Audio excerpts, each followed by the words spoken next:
Hey everyone, Brandon here. So I got a lot of requests for this recently. How do I clean my Sodastream bottles? And I'm going to show you how to clean the bottles, and I'll also show you in another video how I clean the Sodastream altogether.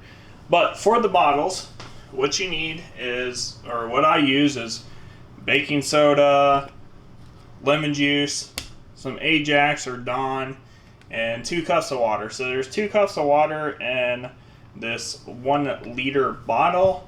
1 tablespoon of lemon juice, 1 tablespoon of baking soda, and then I'm just gonna squirt some Ajax in there. I usually just throw whatever in, but this actually helps kill the smell. If you have a bottle that's been laying around, smells like mildew and mold and all that nasty stuff, either A, it's trapped, the smell's trapped in the bottle, or it's under the little washer gasket.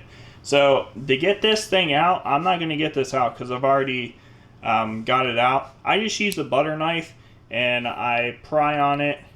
Try not go in the inside and then pry outward, and then go in with your other hand with your finger and grab it. Try not to cut this. If you cut it, then you break the seal, and if you break the seal, you're gonna start losing CO2 out of your bottles because then it's not sealed. So let's get started.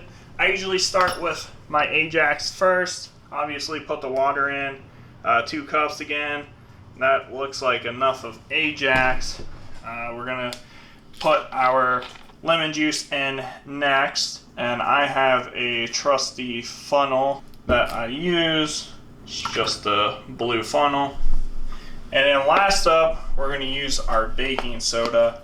So I usually do this over the sink, but since we're doing a video, I'm just going to do it this way, and then put this in. Sometimes you have to react pretty quick, so have your cap ready to go in case it starts to fizz up really fast. Sometimes it doesn't fizz up as fast though. Get it in there. Get as much baking soda as you can. And then what I do, I give it a good shake. Just keep shaking it around for about, 20 seconds or so. After that, you're going to just let it sit for a little while, let all the foam go down, and then you're going to shake it again. And then after about 20 minutes, that's when I dump it out, rinse it out with a lot of clean, fresh, cold water. And the water I used before is warm, just so you know. But I'll have a list of everything I use and the amounts I use in it. And this should kill the smell. There should not be any smell afterwards when you rinse it out with cold water. So that's it. That's pretty much everything I have for this video. If you like it, please like, subscribe, comment. The next one, we're going to talk about cleaning the Sodastream machine in general, which will be next. And this is actually not hard at all. I'll show you what I do, and I'll see you next time. So take it easy, everyone. Take care, and bye-bye now.